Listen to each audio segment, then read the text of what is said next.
Shalom jemaat Tuhan, apa kabar? Saya percaya kita bersuka cita oleh karena Tuhan yang setia bersama-sama dengan saudara dan saya dan kita semuanya, Bapak Ibu Saudara yang saat ini ada di rumah.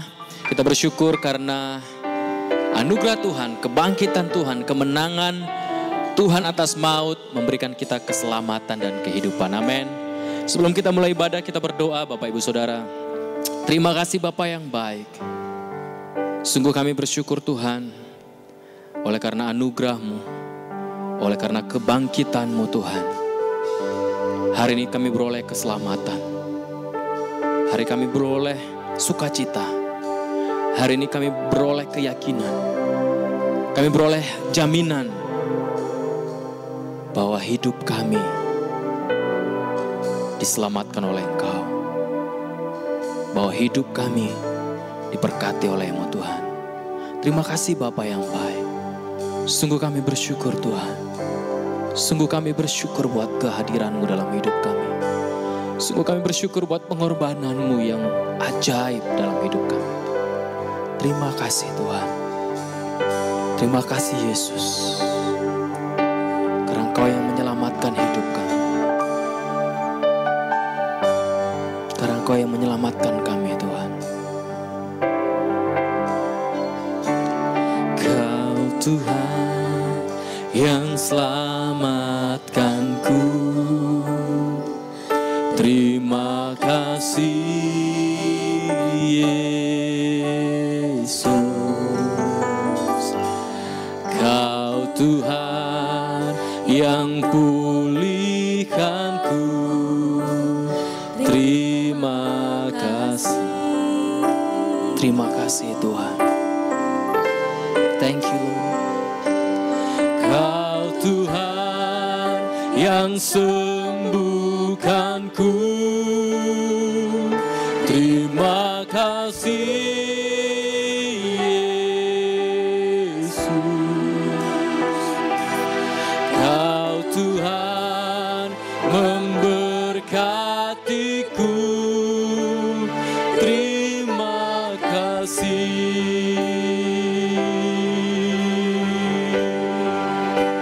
Segala pujian dan syukur hanya bagi-Mu Yesus. Dengan apakah ku balas kasih-Mu? Segala hormat kemuliaan hanya layak bagi-Mu. Ku sembah Yesus seumur hidupku.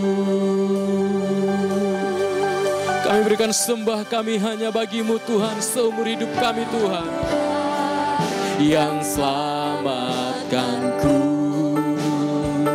terima kasih Yesus. Kau Tuhan yang pulihkanku.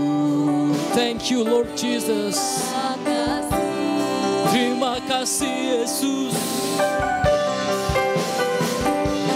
Kau Tuhan yang sembuhkanku, terima kasih Yesus. Kau Tuhan memberkatiku, terima kasih. Segala pujian dan syukur bagi-Mu Yesus kami. Pujian dan syukur, amin, hanya bagi-Mu, hanya bagi-Mu Yesus. Dengan apakah ku balas kasih-Mu.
Mari kita berikan hormat dan kemuliaan bagi Yesus kita.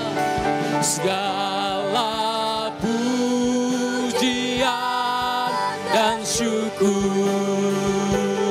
hanya bagi-Mu, Yesus. Amin Tuhan. Dengan apa kan ku balas kasih-Mu? Hormat kemuliaan hanya bagi-Mu.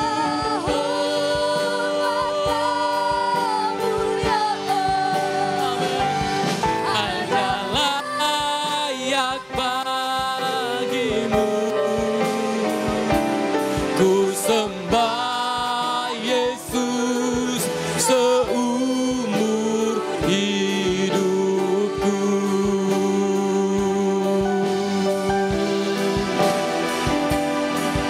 Sembah Yesus seumur hidupku.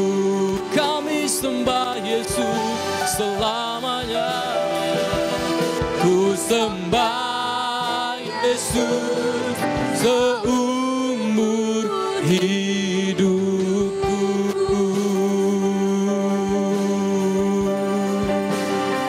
Hanya bagi-Mu Tuhan, sembah kami berikan hanya bagi-Mu, Yesus.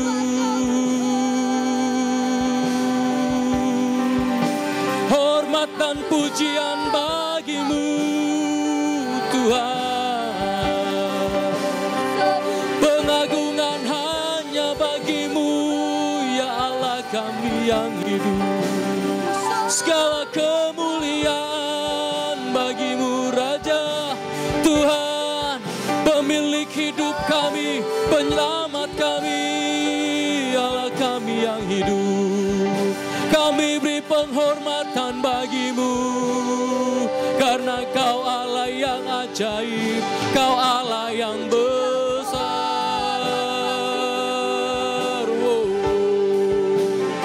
Segala pujian hanya bagi Tuhan. Karena perbuatan-Mu yang ajaib, karena kematian-Mu Tuhan, kebangkitan-Mu, kami diselamatkan. Itulah kebesaran kasih-Mu bagi kami. Terima kasih Tuhan, sungguh Kau Allah yang besar bagi kami. Terima kasih Bapa yang baik. Kau menyatakan kebesaran-Mu dalam hidup kami Tuhan. Kau menyatakan keagungan-Mu dalam hidup kami selama-lamanya Tuhan.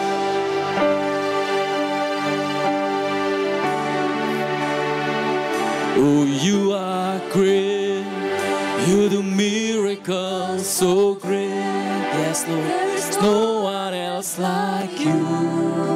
We declare there is no one else like You, Lord. Oh, You are great, You do miracles so great. Yes, you are. You do miracles so great, oh Lord Jesus. There is no one else like you. Kami nyatakan Kau yang besar Tuhan. Oh, you are great. You do miracles so great.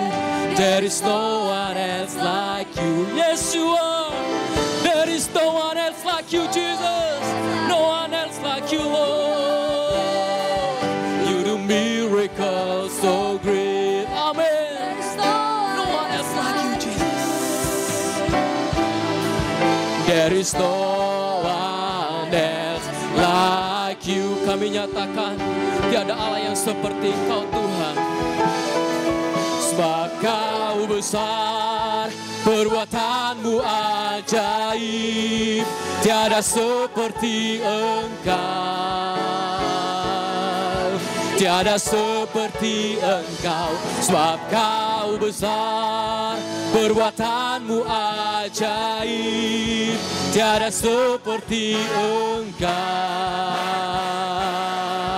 Tiada seperti. Kami nyatakan Engkau besar dan layak Tuhan.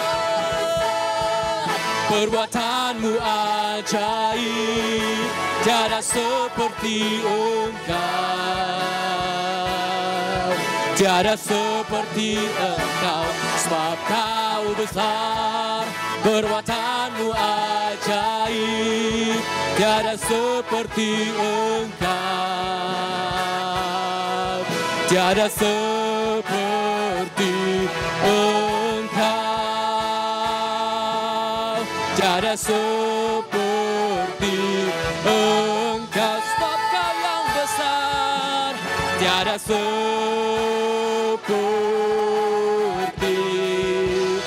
Engkau.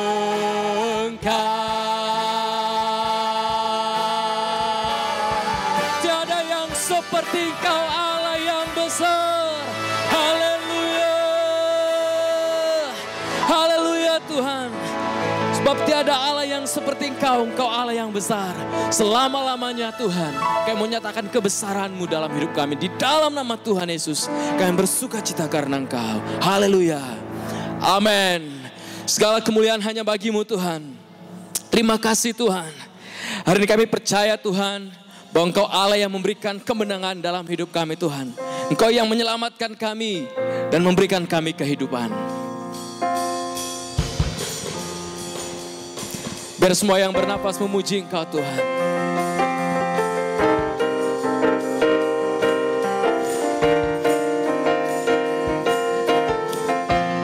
Jemaat Tuhan kita mari puji Tuhan. Oh.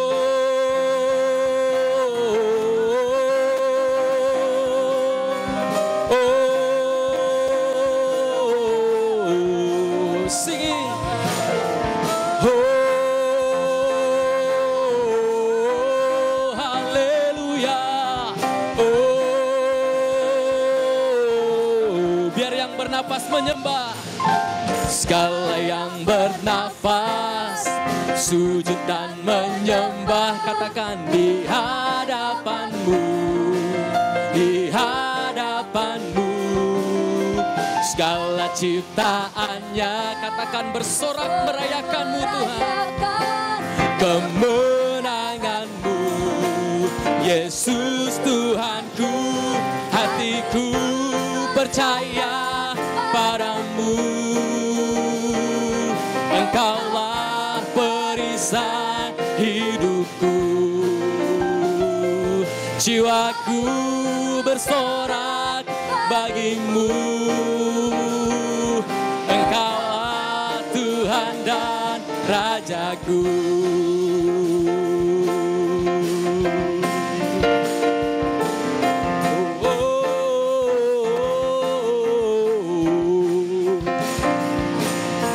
Segala yang bernafas sujud dan menyembah di hadapan-Mu, di hadapan-Mu. Segala ciptaannya sorak merayakan kebesaran-Mu. Yesus Tuhan. Hatiku percaya padamu, Yesus. Engkaulah perisai jiwaku, jiwaku, jiwaku bersorak bagimu. Engkaulah Tuhan dan Rajaku. Engkaulah Tuhan dan Raja kami. Jiwa kami bersorak-sorai hanya kepadamu Tuhan, karena kebaikan dan kemurahan-Mu Tuhan. Katakan, hatiku percaya padamu. Yes, kami percaya kepadamu Tuhan. Engkau satu-satunya perisai bagi hidup kami Tuhan. Jiwaku bersorak bagimu. Engkaulah Tuhan dan Rajaku. Kami percaya, hatiku percaya padamu. Engkaulah perisai hidupku. Jiwaku bersorak hanya bagimu. Engkaulah Tuhan dan Rajaku. Hatiku percaya padamu. Engkaulah perisai hidupku. Jiwaku bersorak bagimu. Engkaulah Tuhan dan Rajaku. Engkaulah Tuhan dan Rajaku. Engkaulah Tuhan dan Rajaku.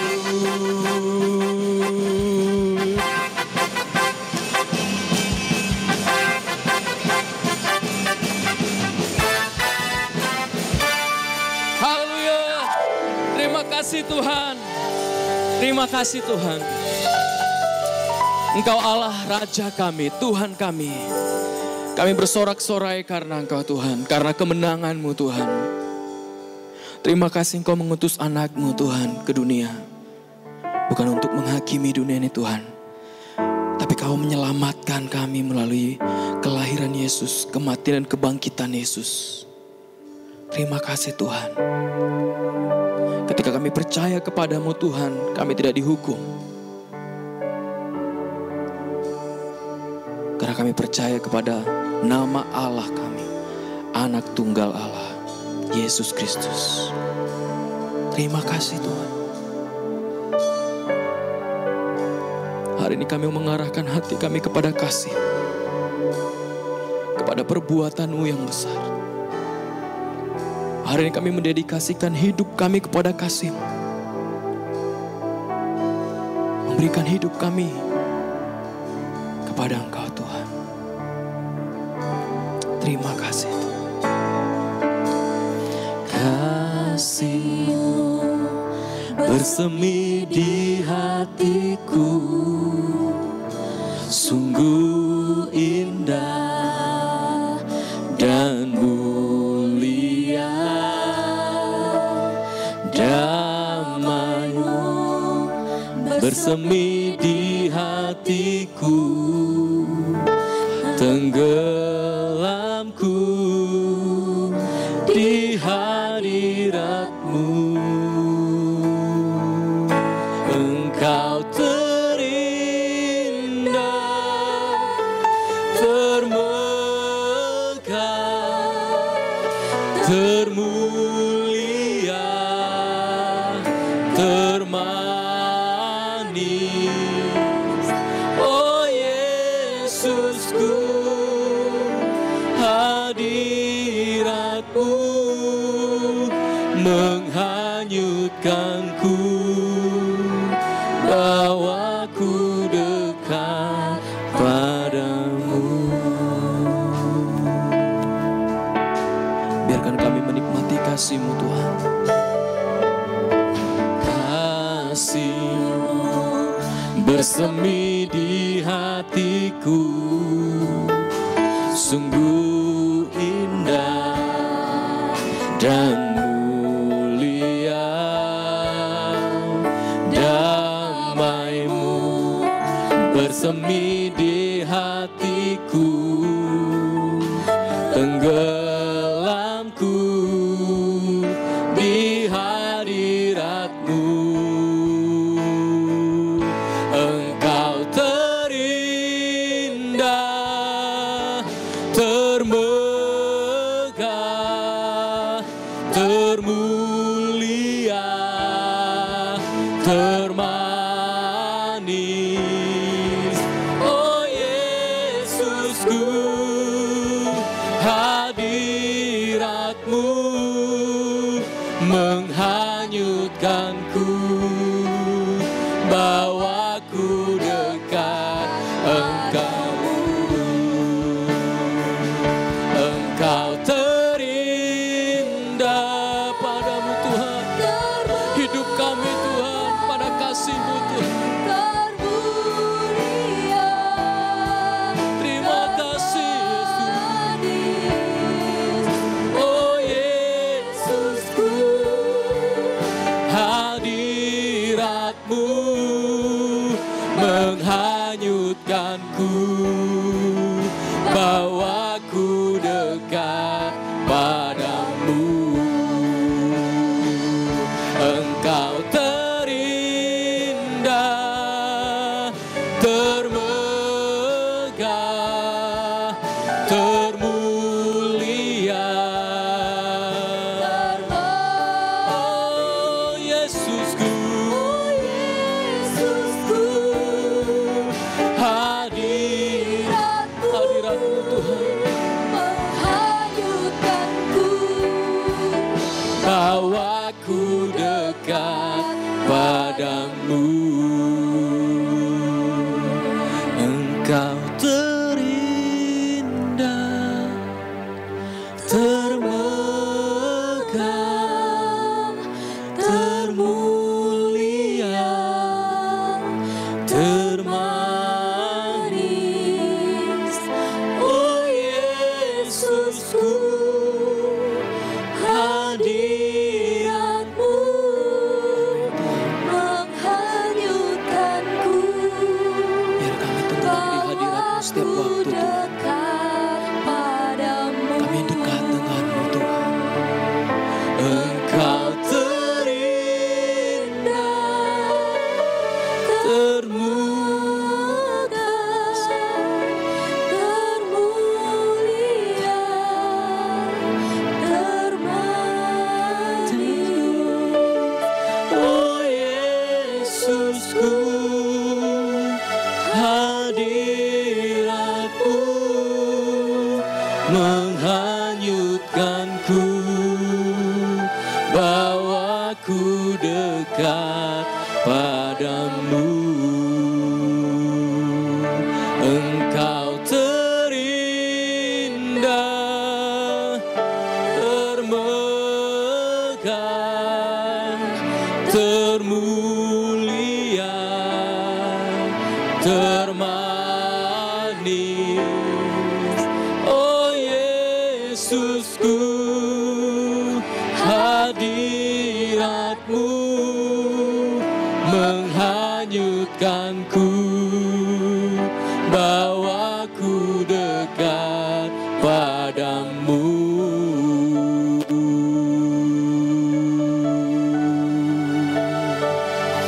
Oh Yesus,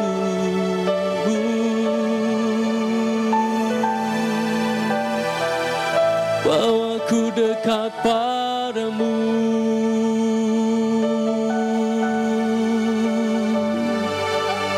Yesusku,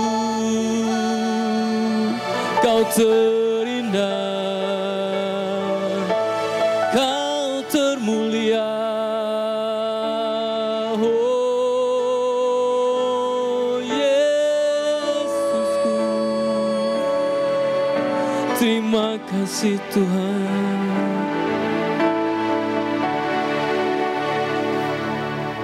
Karena begitu besar kasih-Mu Tuhan bagi hidup kami. Kau memberikan Yesus menyelamatkan kami Tuhan. Karena begitu besar kasih-Mu Tuhan bagi kami. Dan Kau menjadikan kami anak-Mu Tuhan. Terima kasih Bapa yang baik. Inilah jaminan bagi kami Tuhan. Kematian dan kebangkitan-Mu Tuhan. Jaminan bagi kami Tuhan. Untuk memperoleh keselamatan-Mu Tuhan. Terima kasih. Terima kasih.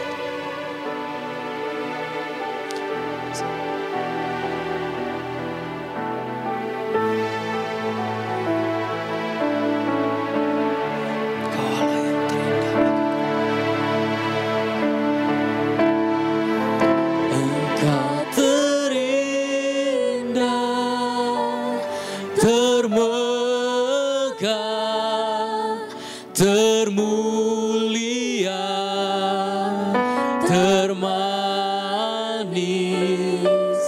oh Yesusku, hadirat-Mu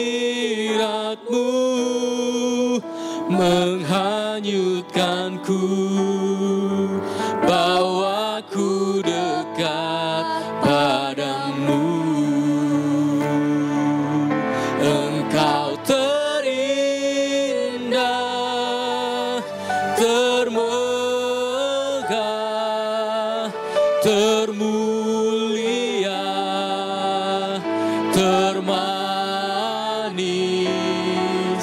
oh Yesusku, hadirat-Mu menghanyutkanku, bawaku dekat padamu.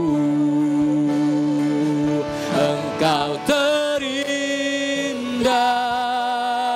termegah, termulia, termanis, oh Yesusku, hadirat-Mu menghanyutkanku, bawaku dekat padamu. Terima kasih Yesus, bawa kami ke hadirat-Mu Tuhan. Termulia, termanis,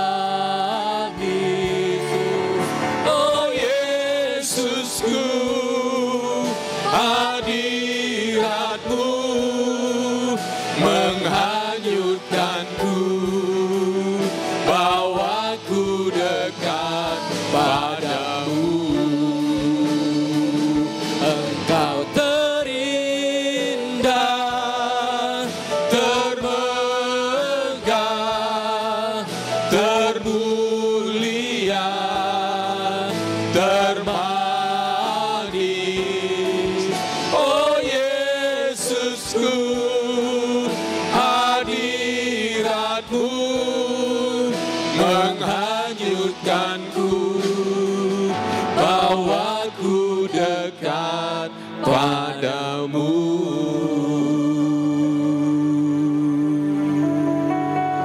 Terima kasih Bapa Surgawi, Engkau termegah, terindah, termanis dalam hidup kami.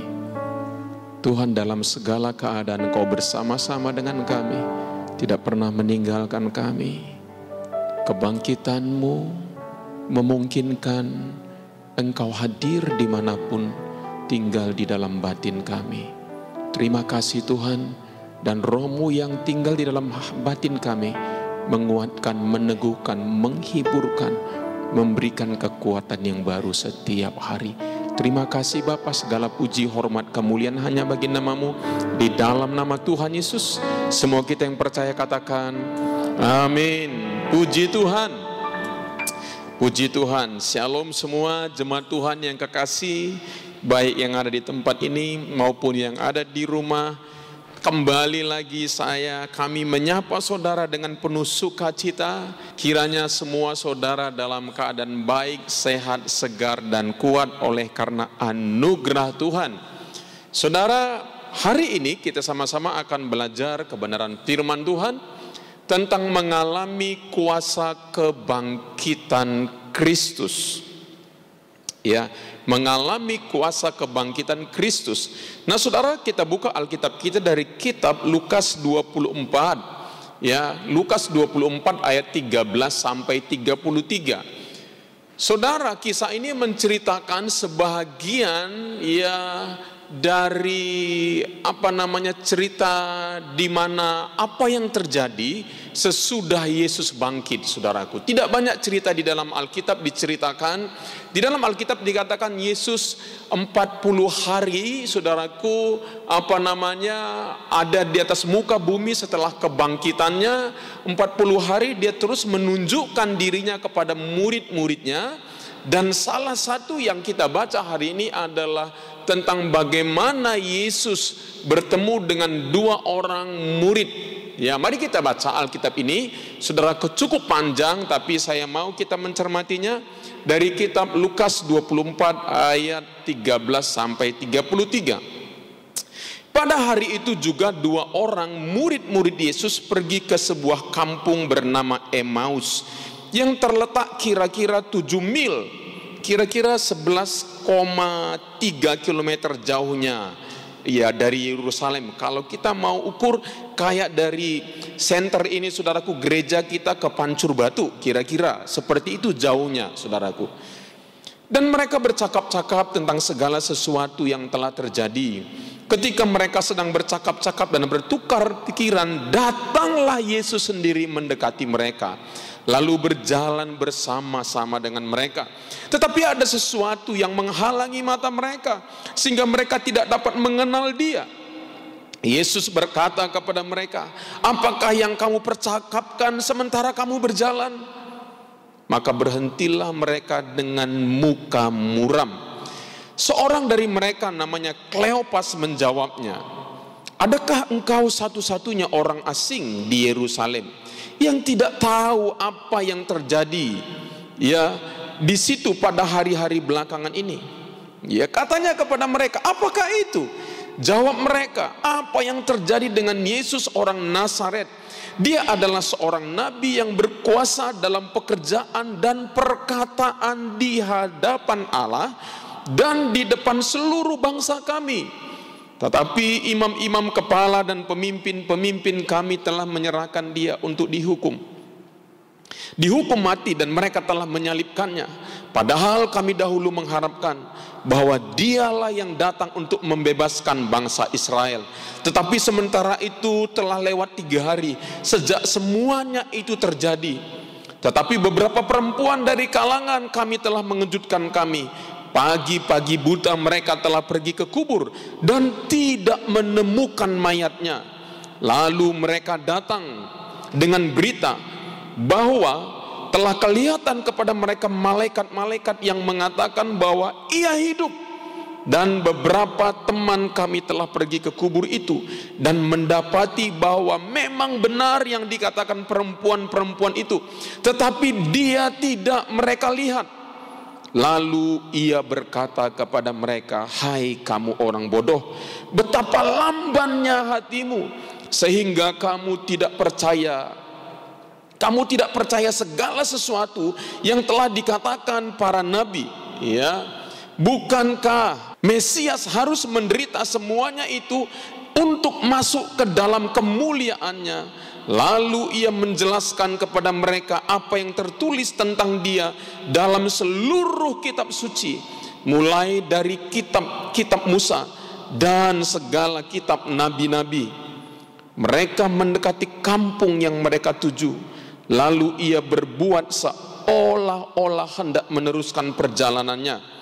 Tetapi mereka sangat mendesaknya, katanya, "Tinggallah bersama-sama dengan kami, sebab hari telah menjelang malam dan matahari hampir terbenam." Lalu masuklah ia untuk tinggal bersama-sama dengan mereka. Waktu ia duduk makan dengan mereka, ia mengambil roti, mengucap berkat, lalu memecah-mecahkannya dan memberikan kepada mereka. Nah, ini yang luar biasa.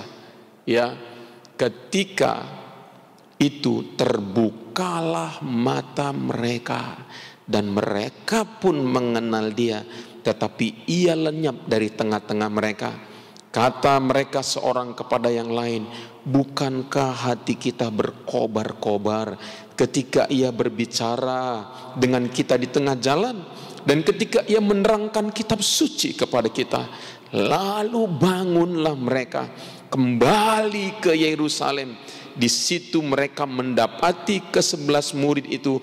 Mereka sedang berkumpul bersama-sama dengan teman-teman mereka, dan akhirnya diceritakan semuanya apa yang terjadi. Saudara, apakah yang kita dapat belajar dari kisah yang luar biasa ini, saudara? Hal yang pertama, saudaraku, di dalam perikop tadi dikatakan, yang pertama apa yang terjadi kepada mereka, saudaraku? Mereka, saudaraku, dari Yerusalem, saudaraku, kembali ke rumah mereka. Mereka seperti orang yang kalah. Mereka seperti orang yang gagal. Mereka orang yang, saudaraku, enggak ada kepastian. Mereka begitu bersedih, takut, tidak pasti dengan keadaan mereka. Saudaraku, mereka berpikir, ngapain lagi ada di Yerusalem? Apalagi yang harus dikerjakan? Karena juga mereka tahu orang-orang yang menyalib, yang membenci Yesus, yang menghujat Yesus dan menyalibkan Yesus, saudaraku, tentunya juga akan membenci mereka, mengejar mereka, membunuh mereka. Sementara mereka nggak pasti apakah Yesus benar-benar bangkit atau tidak. Saudara, keadaan mereka nggak jelas, saudaraku, sehingga mereka nggak tahu harus berbuat apa. Mereka sepertinya mau kembali kepada kehidupan mereka yang lama. Sepertinya mereka hanya merasakan sesuatu yang luar biasa, pengalaman-pengalaman yang hebat, yang dahsyat. Saudaraku, seperti yang mereka katakan sendiri, saudaraku, bagaimana Yesus bekerja dan melakukan pelayanannya dengan luar biasa. Tetapi hari itu pengalaman itu seperti sebuah memori saja, sebuah kenangan saja, saudaraku. Dan sekarang sepertinya mereka harus kembali kehidupan mereka yang semula. Pikiran mereka dikuasai oleh hal tersebut, saudaraku. Ya, sekalipun Yesus bergabung dalam perjalanan itu. Ya, dalam perjalanan itu Yesus akhirnya gabung dari 2 orang sekarang menjadi 3 orang, saudaraku. Tetapi mata mereka seperti tertutup sehingga tidak dapat mengenal dia. Mungkin kondisinya hampir sama dengan saat ini, saudara. Kita takut, mungkin keadaan tidak pasti, berapa lama ini akan selesai. Kita selalu berharap ketika ada orang berkata, saudaraku, mungkin bulan 5 akan selesai, sebentar lagi vaksinnya sudah ketemu. Hati kita, wow. Tapi waktu kita melihat lagi keadaan, saudaraku, begitu banyak orang yang sudah mati, ratusan ribu yang sudah mati, saudaraku.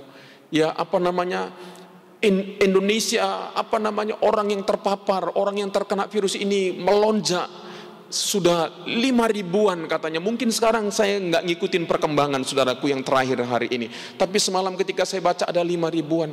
Kita mulai ciut lagi, kapan? Ayo cepat dong, apa yang terjadi? Ya, nah mungkin pengalaman itu hampir sama, saudara. Ya, kita mungkin berkata, di mana Tuhan hari-hari ini? Ya, nah, tapi mari kita selesaikan dulu. Mereka kehilangan harapan bahwa bangsa mereka dapat dibebaskan oleh Yesus karena Yesus sudah mati dan disalibkan. Teman mereka telah pergi ke kubur dan tidak mendapat mayat Yesus, dan malaikat sudah berkata bahwa dia sudah bangkit. Namun berita masih simpang siur, tidak pasti. Apalagi ada hoax yang berkembang. Hoaxnya begini, saudara. Di dalam Matius 28 ayat 11 sampai 15 dikatakan begini. Ya, ketika Yesus bangkit, saudaraku, penjaga-penjaga tahu. Ketika mereka di tengah jalan, datanglah beberapa orang dari penjaga itu ke kota dan memberitahukan segala sesuatu yang terjadi itu kepada imam-imam kepala. Yesus memang bangkit. Nah, saudaraku, dan sesudah berunding dengan tua-tua, Mereka mengambil keputusan lalu memberikan sejumlah besar uang kepada serdadu-serdadu itu. Dan berkata, kamu harus mengatakan bahwa murid-muridnya datang malam-malam dan mencurinya ketika kamu sedang tidur. Dan apabila hal ini kedengaran oleh wali negeri, kami akan berbicara dengan dia sehingga kamu tidak beroleh kesulitan apa-apa. Mereka menerima uang itu dan berbuat seperti yang dipesankan kepada mereka. Dan hoax ini tersiar di antara orang Yahudi sampai sekarang ini, bahwa Yesus tidak bangkit. Kalau dia tidak bangkit, Paulus berkata, sia-sialah kepercayaan kita. Saudaraku, ternyata hoax bukan hanya ada di zaman saat ini, saudaraku. Hoax udah ada di zaman Yesus. Saudaraku, Yesus itu, saudaraku, tidak disalibkan. Saudaraku, Yesus itu, saudaraku, tidak bangkit. Saudaraku, tubuhnya dicuri katanya. Nah, saudaraku, dengan kondisi yang demikian simpang siurnya, begitu banyak berita, saudara. Ya, jelas saja murid-murid tadi pun menjadi takut. Ya, enggak pasti. Ya, kayak sekarang ini, saudaraku. Coba saudara, setiap hari kita diteror dengan berita-berita yang menakutkan, berita-berita yang enggak pasti, berita-berita yang simpang siur, saudara. Nah, yang kedua, seperti yang saya katakan tadi, di manakah Tuhan saat ini? Adakah Tuhan bekerja? Kenapa Tuhan enggak hentikan kondisi ini? Di manakah Tuhan? Sesungguhnya karena mereka enggak yakin dengan kebangkitan Yesus. Mereka belum lihat dengan mata kepala mereka sendiri. Ya, mereka enggak sadar bahwa sekarang Tuhan dengan tubuh kebangkitan menyertai mereka. Mereka nggak tahu kira-kira Yesus itu bangkitnya seperti apa. Kira-kira seperti apa kalau yang disebut orang mati bangkit itu seperti apa. Sehingga waktu Yesus berjalan bersama-sama dengan mereka, mereka nggak sadar. Di manakah Yesus berjalan bersama-sama dengan mereka? Di manakah Yesus saat ini bersama-sama dengan kita? Melewati kondisi pandemik ini, di manakah Yesus bersama-sama dengan kita? Tapi karena pikiran kita sudah dikuasai oleh ketakutan, oleh berita, sehingga kadang-kadang kita enggak menyadari Yesus. Kita lebih menyadari keadaan yang sedang kita alami, saudara. Di manakah Yesus? Yesus bertanya kepada mereka, apakah yang kamu percakapkan sementara kamu berjalan? Mungkin hari ini juga Yesus bertanya kepada kita, apa yang kamu pikirkan? Apa yang kamu takutkan? Apa yang kamu percakapkan? Mungkin Yesus juga sedang berbicara kepada kita hari ini, saudara. Di manakah Yesus? Ada bersama-sama dengan kita, menyertai kita. Dia adalah Allah Immanuel, Allah yang tidak pernah meninggalkan kita. Seperti firman Tuhan yang saya sampaikan beberapa waktu yang lalu, beberapa minggu yang lalu. Ya, apakah kita berjaga-jaga atau tidur? Atau dengan kata lain, apakah kita hidup atau mati? Tuhan bersama-sama dengan kita. Di manakah Yesus? Yesus menegur mereka. Yesus berkata, hai kamu orang bodoh, betapa lambannya hatimu. Mengapa disebut bodoh dan lamban? Saudara, mungkin ini perkataan yang terlalu tajam, saudara. Ya, terlalu straight to the point, saudaraku. Terlalu direct, saudaraku. Ya, itu sama seperti ketika Yesus berkata kepada Petrus, hai iblis, enyahlah engkau. Wow. Apakah itu pernyataan penghakiman? Sebenarnya bukan. Itu pernyataan yang membuka wawasan, membuka pola pikir, menyadarkan, saudaraku, lebih tepatnya pernyataan yang menyadarkan. Hai kamu orang bodoh, betapa lambannya hatimu. Persoalannya apa sih, saudara? Mengapa disebut bodoh dan lamban? Sebab tidak percaya pada apa yang telah dikatakan oleh para nabi. Persoalan terbesar dalam hidup kita senantiasa apa, saudara? Karena kita nggak bisa melihat gambar besarnya. Kita selalu melihat hidup ini sepotong-sepotong. Sepotong di sini, sepotong di sini, sepotong di sini, sepotong di sini. Makanya kita selalu takut, cemas, was-was. Kenapa? Karena kita melihat hidup itu potongan-potongan. Kita nggak melihatnya seperti Allah melihat, sebagai sebuah kesatuan yang tidak bisa dipisahkan satu dengan yang lain. Saudaraku, ketika saya mengalami sakit penyakit, beberapa waktu sebelum saya mengenal Tuhan, saudaraku, saya berpikir, aduh, saya kok dirongrong oleh sakit penyakit. Saya hanya melihat dari sisi situnya.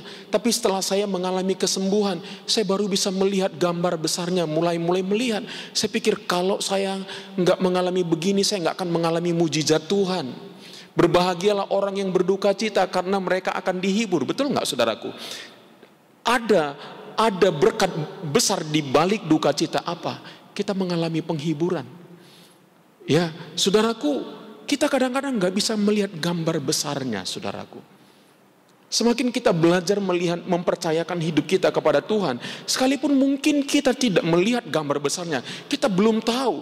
Jujur, saudaraku, untuk membayangkan tubuh kebangkitan itu memang sukar, saudaraku. Tetapi adalah salah satu yang perlu kita iman. Kita memiliki iman adalah kita perlu percaya bahwa Allah memiliki gambar besarnya. Gambar besarnya apa? Allah mau memakai kita untuk melakukan kehendaknya, kemuliaannya. Allah turut bekerja dalam segala sesuatu, mendatangkan kebaikan. Rancangan Allah bukan rancangan kecelakaan, rancangan yang baik. Gambar besarnya, saudaraku, sekalipun kita belum bisa lihat, tapi paling tidak dalam hidup ini kita percaya bahwa apa yang Tuhan lakukan, apa yang Tuhan kerjakan dalam hidup kita selalu adalah yang terbaik. Pemazmur berkata, sekalipun aku berjalan dalam lembah kekelaman, aku tidak takut bahaya. Saudaraku, pemazmur berkata, Tuhan adalah gembalaku. Tidak berarti kalau Tuhan adalah gembala kita, kita tidak akan mengalami masa-masa yang sukar, masa-masa yang sepertinya lonely, masa-masa kita depresi, masa-masa kita stres, masa-masa kita tertekan. Tetapi di masa-masa yang paling kelam pun, pemazmur berkata, aku tidak takut sebab Engkau besertaku. Gadamu dan tongkatmu itulah yang menghibur aku. Mari, saudara, kita percaya bahwa Allah dengan gambar besarnya selalu akan memberikan yang terbaik buat kita, umatnya. Jangan lihat hidup sepotong-sepotong, saudara. Kalau saudara lihat hidup sepotong ini, saudaraku, yang dengan virus corona ini, saudara mungkin berkata, aduh, kok kayak gini. Ya, saya kehilangan ini, saya kehilangan itu, saya kehilangan ini. Sama seperti murid-murid, saudaraku, kehilangan pegangan. Tadinya Yesus ada bersama-sama dengan mereka. Mereka terkenal di mana-mana. Mereka bangga sekali, saudaraku. Mereka luar biasa. Mereka melihat mujizat.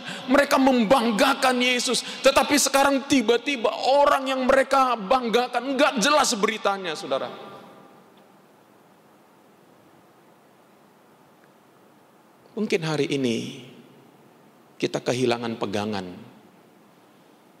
dalam hidup kita. Mungkin cita-cita kita buyar, impian kita buyar. Tetapi saudara tahu bahwa Tuhan tidak pernah gagal untuk menyertai kita. Satu-satunya pegangan yang terbaik dalam hidup ini adalah Tuhan sendiri. Tuhan ada bersama dengan mereka, namun mereka juga belum menyadari Tuhan hadir.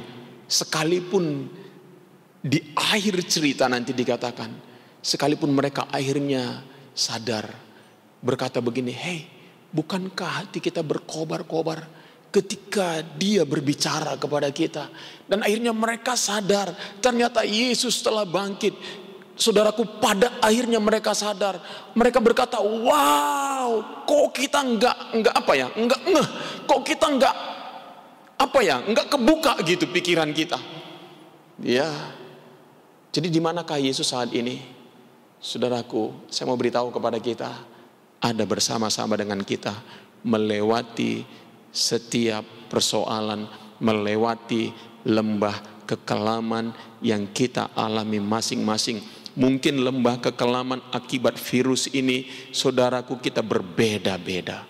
Tapi apapun ceritanya hari ini, bahwa Yesus menyertai saudara dan saya untuk melewati ini, dan kita pasti menang. Alkitab berkata kita lebih dari pemenang. Yang ketiga, nah ini penting saudara, mereka mengundang Yesus tinggal di rumah mereka.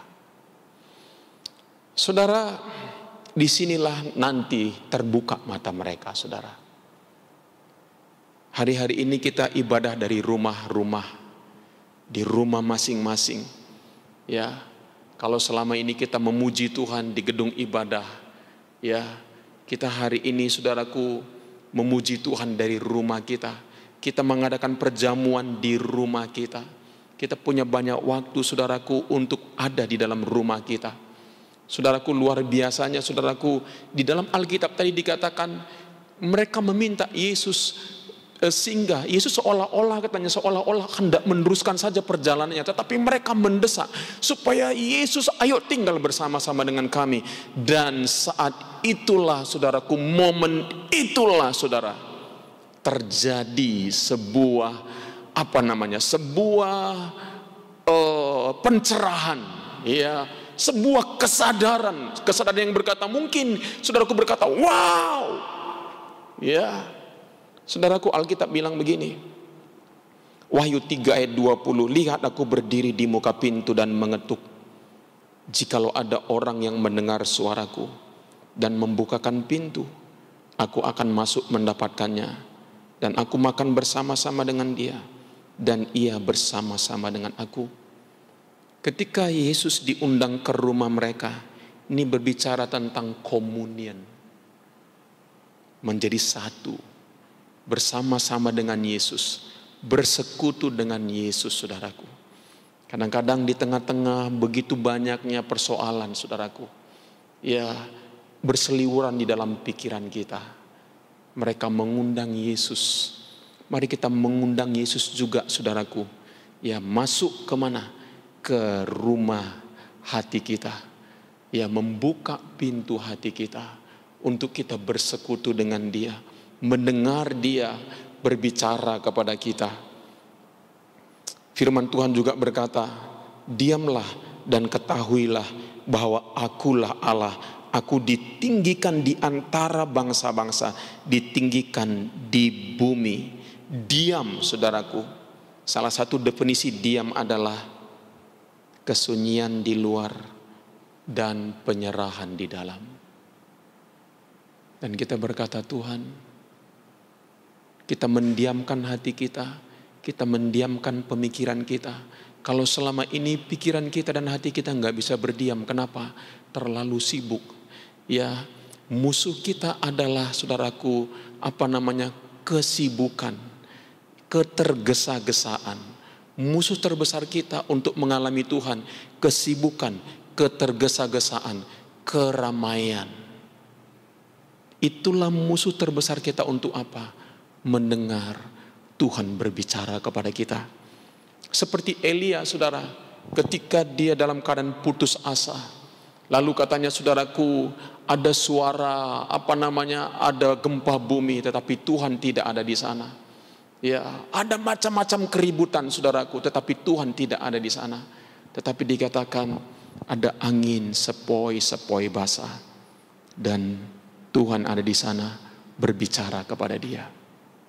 Saudara, temukan tempat di mana engkau akan mengalami, ya, pengalaman, apa istilahnya? Pengalaman memandang Tuhan, pengalaman wow. Saya lanjutkan dulu, saudara. Waktu duduk makan dengan mereka, ia mengambil roti. Saudara, biasanya kalau seseorang diundang ke rumah orang lain, maka yang harusnya menjadi pemimpin di sana adalah tuan rumah. Dialah yang menjadi hostnya. Tetapi saudaraku, ketika Yesus ada bersama-sama dengan mereka. Sekarang tuan rumahnya adalah Yesus sendiri. Dia mengambil inisiasi. Harusnya yang mengambil roti adalah tuan rumah, tetapi ini saudaraku tamu, yaitu Yesus mengambil roti. Apa artinya saudaraku? Kalau kita mengundang Yesus di dalam hidup kita, kalau kita mengundang Yesus di rumah kita, kalau kita mengundang Dia bersama-sama dengan kita saudaraku, maka sejak saat itu seharusnya Yesus yang mengambil alih kehidupan kita. Yesuslah yang mengontrol kehidupan kita. Saudaraku, kerap kali kita berkata bahwa kita sudah mengundang Yesus dalam hidup kita. Tetapi yang mengontrol, yang menguasai, yang menentukan hidup kita selalu kita, saudara. Yesus hanya tamu. Tamu itu saudaraku kalau diperlukan, dimintain bantuan saudaraku. Kerap kali kita menjadikan Yesus sebagai tamu saudaraku.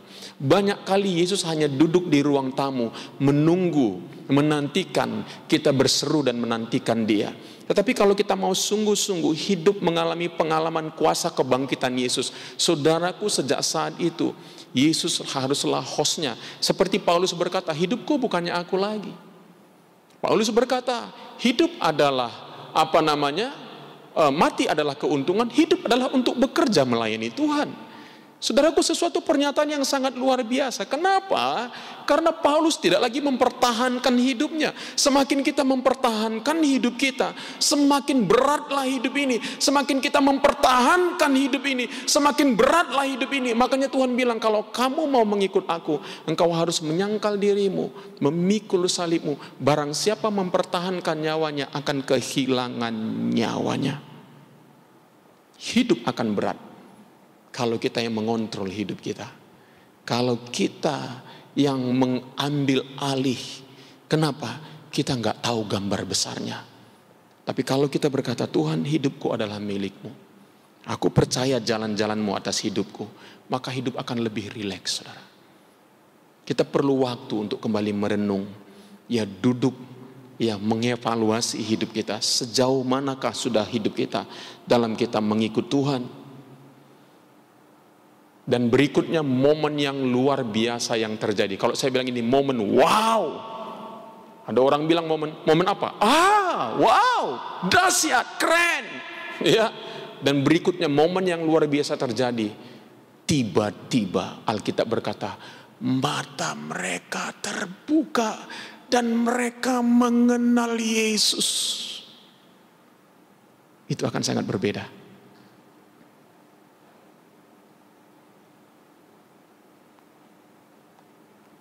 Ketika kita mengalami momen ini, saudara, penderitaan itu udah nggak ada apa-apanya, masalah itu udah nggak ada apa-apanya, ketakutan itu udah hilang. Sekarang yang muncul kekuatan, peneguhan. Mereka tahu, hey, Yesus menang, Yesus bangkit, Yesus menang, Yesus ada bersama-sama dengan kita. Momen wow itu, saudara, begitu luar biasa mengubah hidup mereka. Saudara, dalam hidup kita harus terus mengalami yang namanya momen wow dalam hidup kita. Kita ketemu, mata kita terbuka, saudaraku. Ya, kalau saudara lihat momen wow-nya, saudaraku, yang lain di dalam Alkitab, itu momen wow-nya Ayub, saudara. Ayub menderita begitu panjang. Saudaraku, 42 pasal. Tetapi selama 42 pasal itu, saudaraku, sekalipun dia menggerutu, bersungut-sungut pada akhirnya, saudaraku, tetapi dia tetap berseru kepada Tuhan, menggerutu kepada Tuhan, komplain kepada Tuhan, bicara kepada Tuhan. Sampai Ayub 42, kalau saya baca kepada saudara, ayat 1-6 dikatakan, maka jawab Ayub kepada Tuhan, aku tahu bahwa engkau sanggup melakukan segala sesuatu. Wow, ini mulai momen wow-nya. Momen yes-nya. Momen aha. Aku tahu bahwa engkau sanggup melakukan segala sesuatu. Dan catat, tidak ada rencanamu yang gagal. Di pandemik ini, COVID-19 gak bisa menggagalkan rencana Allah Justru Allah bisa pakai ini untuk menggenapi rencananya. Sama seperti iblis berpikir, ketika Yesus mati, selesailah dia. Justru kematian Yesus menjadi alat penggenapan rencana Allah untuk kita di atas muka bumi dan sampai selama-lamanya. Allah bisa memakai apa saja. COVID-19 tidak dari Tuhan, tetapi Allah dapat memakai wabah ini untuk menyelamatkan bangsa-bangsa. Allah dapat memakai kondisi ini menyadarkan saudara dan saya. Allah dapat memakai ini mempersiapkan umatnya menantikan kedatangannya yang kedua kali. Allah dapat memakai kondisi ini untuk apa, saudaraku? Untuk terjadinya kebangunan rohani.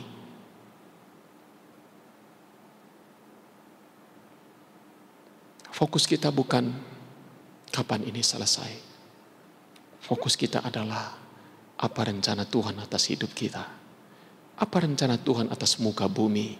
Bersyukur, tentunya saudaraku bersyukur sekali kalau ini juga segera selesai. Tapi paling tidak kita udah pernah punya pengalaman. Pengalaman itu mengingatkan kita untuk berjaga-jaga. Karena kalau sudah datang waktunya Tuhan, enggak bisa berjaga-jaga lagi. Kayak perempuan bodoh, saudara. Enggak ada minyak, saudaraku. Enggak ada kesempatan lagi, saudara. Ini wake up call buat kita. Menyadarkan kita. Kita pernah mengalami situasi ini. Dan kita terus membangun hidup kita. Bahwa satu kali waktu nanti, hal seperti ini, seperti Alkitab berkata, lebih dahsyat lagi dari ini akan terjadi pada waktu kedatangan Tuhan yang kedua kali. Ayub bilang, saudaraku, aku tahu bahwa engkau sanggup melakukan segala sesuatu dan tidak ada rencanamu yang gagal. Firman-Mu, siapakah dia yang menyelubungi keputusan tanpa pengetahuan? Itulah sebabnya tanpa pengertian aku telah bercerita tentang hal-hal yang sangat ajaib bagiku dan yang tidak kuketahui. Firman-Mu dengarlah, maka akulah yang akan berfirman. Aku akan menanyai engkau supaya engkau memberitahu aku. Ayub bilang akhirnya begini, hanya dari kata orang saja aku mendengar tentang engkau, tetapi sekarang mataku sendiri memandang engkau. Pernahkah kita mengalami pengalaman seperti ini? Atau kita hari-hari ini hanya mengikuti dia sebagai rutinitas biasa, dan kita tidak lagi mengalami mataku sendiri memandang engkau. Oleh sebab itu aku mencabut perkataanku dan menyesal aku duduk dalam debu dan abu. Pertemuan Tuhan dengan Ayub mengubah hidup Ayub. Dan akhirnya memang hidup Ayub diberkati 2 kali lipat. Tetapi yang mengubah segala-galanya adalah momen wow-nya dengan Tuhan. Di mana dia bertemu dengan Tuhan. Momen wow yang saya katakan juga yang luar biasa, di mana pembantu Elisa di tengah ketakutan, pelayan abdi Allah melihat penyertaan Allah lebih jelas setelah didoakan. Di dalam kitab 2 Raja-Raja 6 ayat 15-17, ketika pelayan abdi Allah bangun pagi-pagi dan pergi keluar, maka tampaklah suatu tentara dengan kuda dan kereta ada di sekeliling kota itu. Lalu berkatalah bujangnya itu kepadanya, celaka tuanku, apakah yang akan kita perbuat? Jawabnya, jangan takut, sebab lebih banyak yang menyertai kita daripada yang menyertai mereka. Lalu berdoalah Elisa, ya Tuhan, bukalah kiranya matanya supaya ia melihat. Maka Tuhan membuka mata bujang itu sehingga ia melihat, tampaklah gunung itu penuh dengan kuda dan kereta berapi sekeliling Elisa. Saudara, kita perlu mengalami momen-momen seperti ini di masa-masa sulit hidup kita. Di masa-masa sulit hidup kita, kita perlu mengalami momen wow itu supaya apa? Kita bangkit kembali. Gairah kita, semangat kita, kekuatan kita bangkit kembali, saudara. Makanya di rumahmu masing-masing, diamlah, ketahuilah Allah supaya engkau mengalami momen wow dengan Tuhan. Di tengah-tengah ketakutan, kehilangan pegangan, kau bisa melihat Tuhan lebih jelas. Mungkin di saat-saat seperti ini engkau sedang mengunjungi orang-orang yang kekurangan, engkau bisa melihat Tuhan lebih jelas. Mungkin engkau sedang berdoa, engkau bisa melihat Tuhan lebih jelas. Engkau membaca Alkitab lebih kusuk lagi, saudaraku. Engkau berdiam diri di dalam sunyi, engkau bisa melihat Tuhan lebih jelas. Mungkin pada momen engkau menyembah Tuhan, di momen engkau bisa melihat Tuhan dengan lebih jelas, sehingga engkau berkata, wow, Tuhan bangkit. Disitulah engkau mengalami kuasa kebangkitan. Di manakah Tuhan? Dia ada bersama-sama dengan kita saat ini. Tetapi setiap kita perlu mengalami pewahyuan pribadi. Yesus lenyap dari pandangan mereka, sebab Yesus yang bangkit sudah menjadi satu dengan mereka. Tidak lagi kelihatan. Tidak kelihatan bukan berarti tidak ada. Yesus kita lihat hari ini? Enggak. Tapi dengan iman kita berkata, dia ada di dalam kita dan kita di dalam dia. Yesus tidak kelihatan, benar. Tetapi Yesus ada di dalam diri kita. Yesus yang bangkit jauh lebih hebat daripada Yesus pada waktu ada bersama-sama dengan mereka.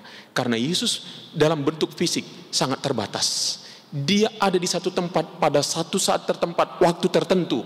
Tetapi setelah Yesus bangkit, dia ada di mana-mana, memenuhi bumi ini. Dimanapun kita ada, dia ada bersama-sama dengan kita. Amin. Mereka dengan berani mengatakan dirinya dan menjadi saksi kebangkitan Kristus. Lihat, perbedaan mencolok setelah perjamuan pertama sebelum Yesus mati dan bangkit.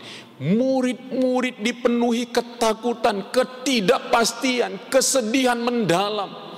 Ketika Yesus disalibkan setelah perjamuan, Yesus melakukan perjamuan, saudaraku, karena dia juga adalah orang Yahudi. Murid-murid pada lari, murid-murid ketakutan. Hanya satu yang ada di kayu salib bersama Yesus, Yohanes maksud saya, saudaraku. Murid yang dekat dengan Yesus. Petrus mengkhianati dia, lari semuanya. Tetapi setelah perjamuan, di mana Yesus sudah mati dan bangkit, ada pengharapan, ada sukacita, ada keberanian untuk menjadi saksi Kristus. Tadinya mereka dari Yerusalem pulang ke rumah. Ini bicara orang yang mau kembali kepada kehidupannya yang lama. Ketika mengalami kuasa kebangkitan, balik lagi ke Yerusalem, saudaraku. Untuk menantikan apa yang Tuhan perintahkan kepada mereka. Untuk menceritakan. Mereka tidak lagi takut dengan imam-imam kepala. Mereka tidak lagi takut. Kenapa? Karena sekarang ada pengharapan, ada jaminan. Yesus bangkit. Yang terakhir, kebangkitan apa, saudaraku? Kristus berbicara apa? Untuk hidup masa lalu kita, dosa kita sudah diampuni. Kita menjadi orang merdeka. Amin. Kita diterima, dicintai, dikasihi. Dosa kita nggak diperhitungkan. Dan bukan hanya itu, saudaraku, kita dibangkitkan menjadi manusia baru, ciptaan baru. Dengan apa? Memiliki tujuan hidup yang baru di dalam Kristus. Hidup untuk masa kini apa? Kini kita mengalami penyertaan Tuhan, Allah Immanuel. Sehingga kita dapat mematikan perbuatan daging dan mengekspresikan kuasa kasih dan kebenaran. Alkitab berkata di dalam kitab Roma 8 ayat 11, dan jika roh Dia yang telah membangkitkan Yesus dari antara orang mati diam di dalam kamu, maka Ia yang telah membangkitkan Kristus Yesus dari antara orang mati akan menghidupkan juga tubuhmu yang fana itu oleh rohnya yang diam di dalam kamu. Tadinya tubuh kita tidak bisa tidak berbuat dosa. Tidak ada. Apakah manusia punya kebaikan? Yes, manusia punya kebaikan, saudara. Binatang aja punya kebaikan, saudaraku. Manusia punya kebaikan, yes. Tetapi cepat lambat, saudaraku, manusia pasti berbuat dosa. Pasti berbuat dosa. Pasti berbuat dosa. Tetapi setelah Yesus bangkit, sekarang Yesus tinggal di dalam diri kita. Sekarang tubuh kita bisa tidak lagi berbuat dosa. Kita bisa tidak lagi melakukan perbuatan-perbuatan kecemaran. Kenapa? Karena itu dimungkinkan Yesus sekarang tinggal di dalam diri kita. Sehingga kita dapat mematikan perbuatan daging dan mengekspresikan kuasa, kasih, dan kebenaran Kristus. Hidup masa yang akan datang apa, saudaraku? Dijamin Satu kali kelak cepat lambat, ketika kita nanti dipanggil Tuhan, ingat saudara, Alkitab berkata kita nggak perlu takut. Kenapa? Kita akan dibangkitkan dengan tubuh kebangkitan seperti Yesus. Itulah sebabnya orang percaya nggak punya ketakutan apapun, saudaraku lagi. Baik hidup maupun mati, kita bersama-sama dengan Tuhan. Dan Alkitab berkata hidup yang diberikan bukan sekadar hidup alamiah, bios, natural, tetapi hidup zoe, berkelimpahan. Hidup Allah sendiri sekarang ada di dalam diri kita. Itulah hidup kebangkitan. Itulah sebabnya setiap kita perlu benar-benar merenungkan dan mengalami kuasa kebangkitan. Mari kita berdoa, saudara.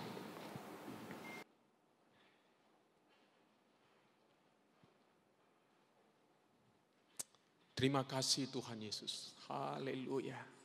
Wow Tuhan. Kami juga rindu mengalami pengalaman seperti murid-murid-Mu yang tadinya mereka penuh dengan ketakutan. Tadinya mereka kehilangan pengharapan. Mereka tidak ada kepastian. Tapi ketika mereka mengundang-Mu, Yesus masuk ke rumah mereka bersama-sama. Dan momen itu ketika Engkau memecah-mecahkan roti, di situ adalah momen di mana mata mereka dicelikkan, iman mereka dibangkitkan, kekuatan mereka diperbaharui. Dan sesudah itu mereka kembali ke Yerusalem tidak lagi takut. Mereka kembali ke Yerusalem dengan gembira. Kembali kepada rencana Allah. Biarlah di dalam momen-momen seperti ini Tuhan, kami juga mengalami pengalaman kuasa kebangkitan-Mu. Sehingga kami kuat melewati masa-masa ini Tuhan. Melewati waktu-waktu ini. Mata kami terbuka. Sama seperti Ayub mengalami momen pencerahan, momen wow, momen di mana dia mencabut perkataannya. Dia berkata, dulu aku mengenal Engkau hanya dari kata orang saja, tetapi sekarang mataku memandang kepadamu. Jemaat yang kekasih, ini saatnya engkau tidak lagi bergantung hanya mendengarkan khotbah-khotbah. Tetapi ini saatnya engkau sendiri dengan Tuhan, dengar Tuhan berbicara kepadamu. Saya tidak berkata tidak usah dengarkan khotbah, tidak seperti itu yang saya maksud. Tetapi ini banyak waktumu untuk apa? Membaca firman Tuhan, merenungkan firman Tuhan. Dan biarkan Tuhan berbicara. Bukan hanya saudaraku jadi logos atau pengetahuan. Tetapi rema menjadi kehidupan di dalam batinmu saudara. Menembus pikiranmu, masuk ke dalam relung hatimu saudara. Sehingga itu menguatkan engkau saudaraku yang kekasih. Haleluya Yesus.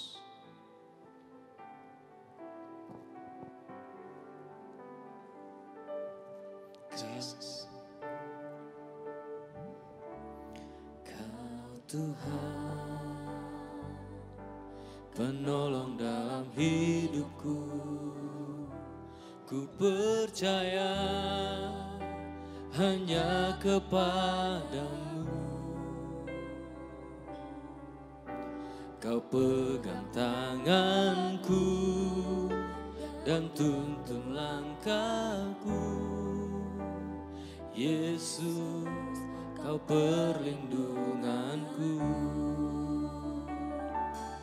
Kau Tuhan, kekuatan dalam hidupku, penolongku dalam kesesakan. Kau gunung batuku dan pertahananku. Yesus, Kau kemenanganku. Yesus, padamu ku berseru, Kaulah penyelamatku. Terpujilah Kau Tuhanku. Mulutku memuji nama-Mu sepanjang umur hidupku. Terpujilah Kau Tuhanku di atas segalanya.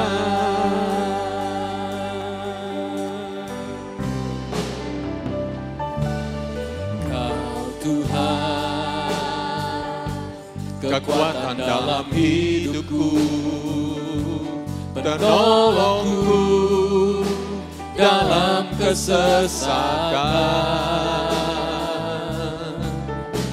Kau gunung batuku dan pertahananku. Yesus, Kau kemenanganku. Katakan.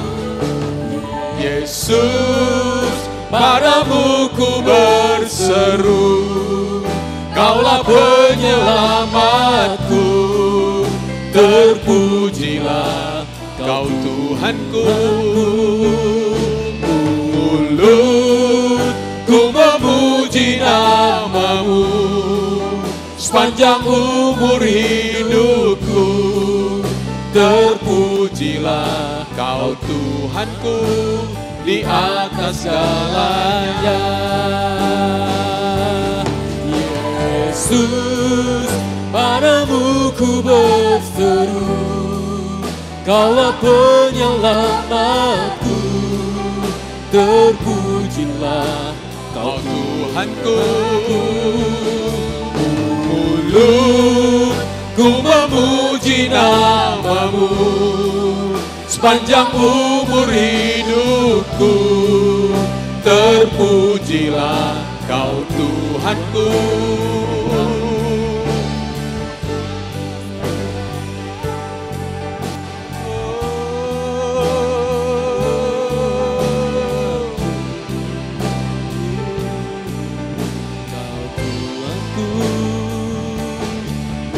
Yesus, nama-Mu ku berseru, Kaulah penyelamatku. Terpujilah Kau Tuhanku. Mulutku memuji nama-Mu sepanjang umur hidupku. Terpujilah Kau Tuhan. Sekali lagi, Yesus. Yesus, padamu ku berseru, Kaulah penyelamatku. Terpujilah Kau Tuhanku. Mulutku memuji nama-Mu sepanjang umur hidupku. Terpujilah Kau Tuhanku di atas segalanya.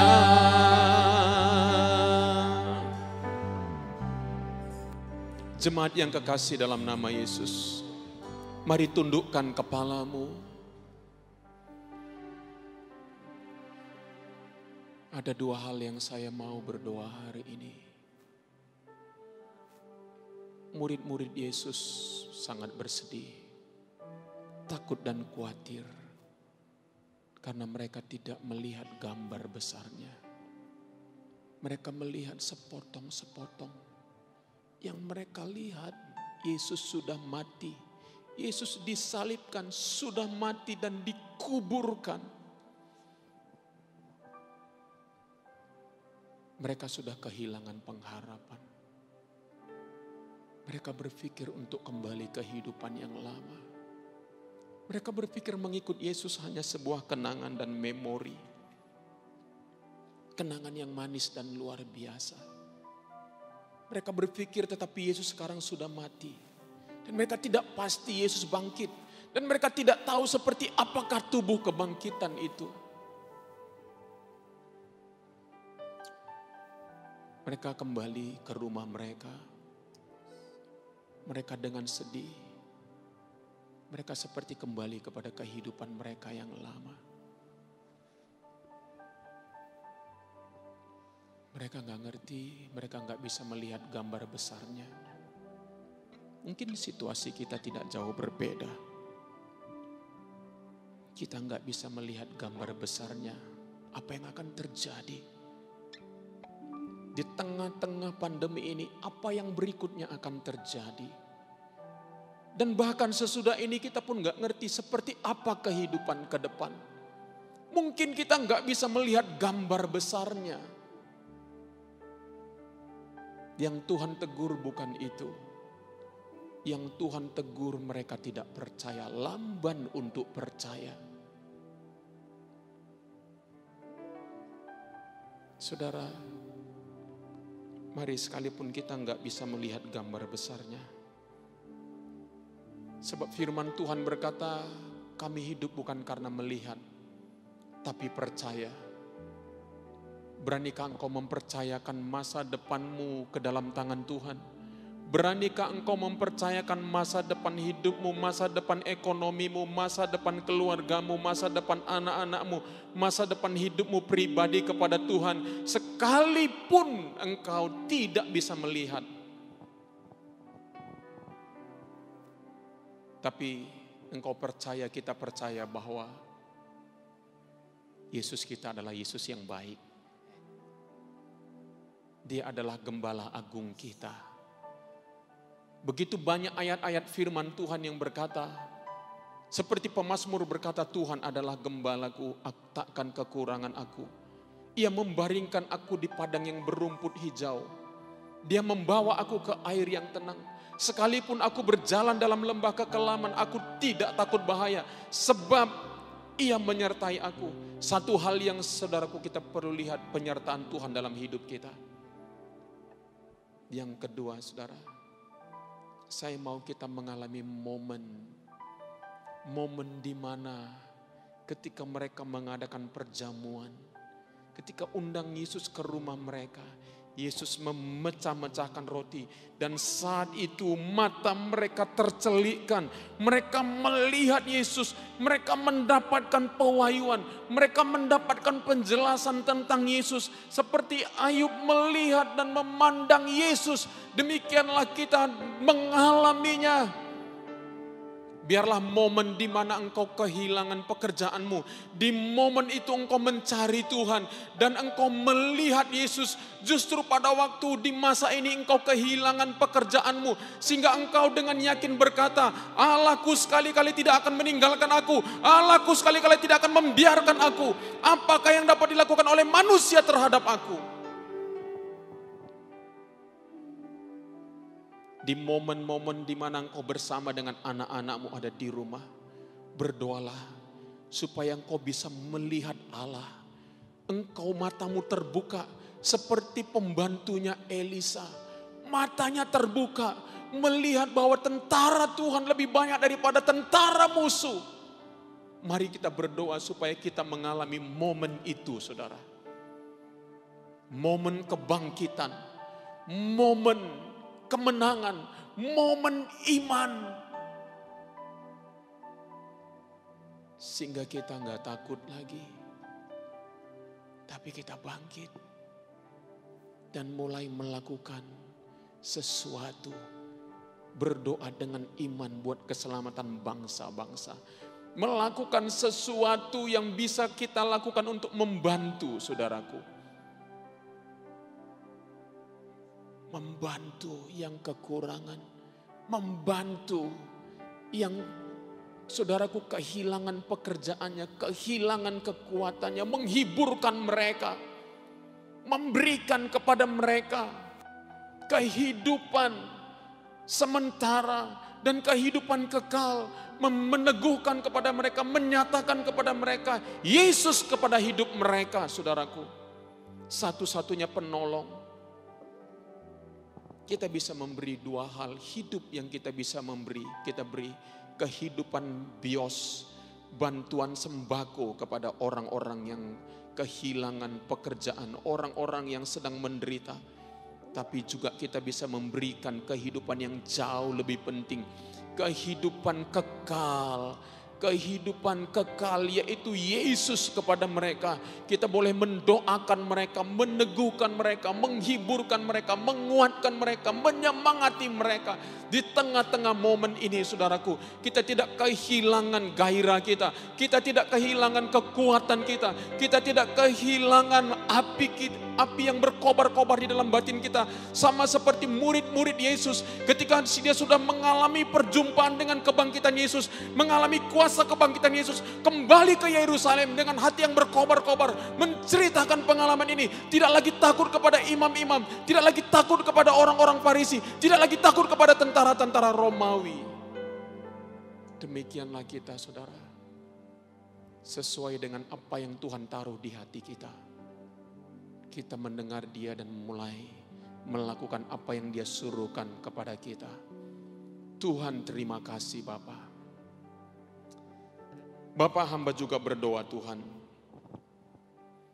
buat seluruh jemaat-Mu yang hari-hari ini kehilangan pekerjaan mereka. Tuhan, Engkau yang menjadi Allah Jehovah Jireh, Allah yang mencukupkan mereka, supaya mereka melihat tangan Tuhan tidak kurang panjang atas hidup mereka. Tuhan, pendengaran Tuhan mendengar mereka dan menjawab doa-doa mereka. Tuhan yang membukakan banyak hal dalam hidup mereka. Biar pengharapan mereka hanya kepadamu ya Tuhan. Tuhan, terima kasih juga buat seluruh jemaat-Mu yang masih terus setia memberi persembahan mereka, memberi perpuluhan mereka di masa-masa sulit. Biarlah ini merupakan taburan mereka yang pada waktunya mereka akan menuai. Sebab apa yang kami tabur akan kami tuai.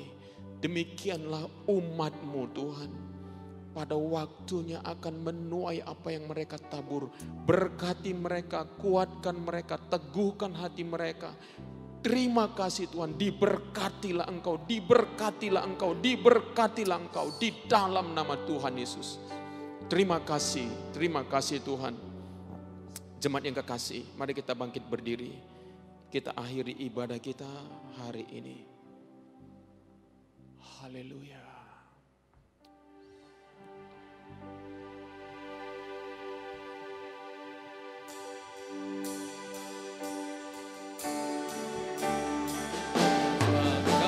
Besar, perbuatan-Mu ajaib, tiada seperti Engkau, tiada seperti Engkau, sebab Kau besar, perbuatan-Mu ajaib, tiada seperti Engkau, tiada seperti Engkau.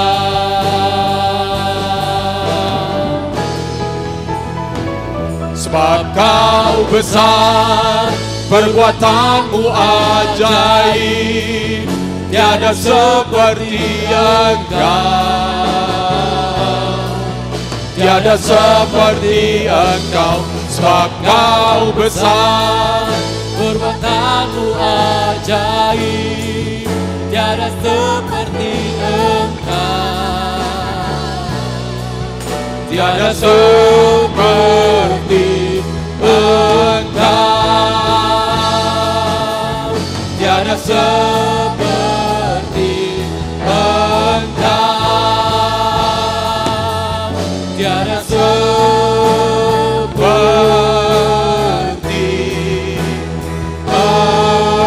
Engkau.